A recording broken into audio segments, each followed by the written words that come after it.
ҳар сол 9 сентябр мардуми шарифи Тоҷикистон яке аз рӯзҳои барои тоҷикон ва тоҷикистониён тақдирсоз рӯзи истиқлолияти давлатиро бо тантана ҷашн мегирад. Аз ин хотир пеш аз ҳама иҷозат диҳед ки ҳамаи шумоёнро устодон, кормандон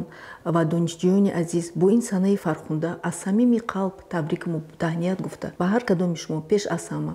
бахту иқболи баланд, хушрӯзию некномӣ ва барору комёбиҳои беназири кору таҳсилро таманно намоям. Рӯзи истиқлолияти давлатии Ҷумҳурии Тоҷикистон 9 сентябр дар ҳақиқат яке аз санаҳои тақдирсози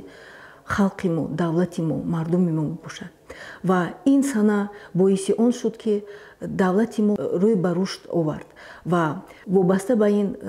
яке аз санаҳои тақдирсоз ин агар қабул кардани Конститутсияи Ҷумҳурии Тоҷикистон бошад, агар ин соли 1994, дигараш он ки бо ҳадафи ҳукумати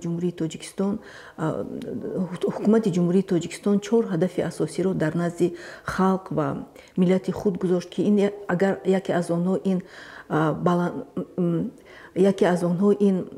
ба даст овардани истиқлолияти энергетикӣ бошад, дигараш ин баромадан аз бомбасти коммуникатсионӣ бошад, сеюми ин амнияти озуқаворӣ бошад ва чоруми он ки ин ҳадафро дар паёми худ президенти Ҷумҳурии Тоҷикистон муҳтарам Эмомалӣ Раҳмон мондан, ин умуман санъатикунонии Ҷумҳурии Тоҷикистон мебошад. Ва ин ҳадафи чорум бевосита бо ҳадафи якум ба даст овардани истиқлолияти Ҷумҳурии Тоҷикистон сахт алоқаманд аст. Ва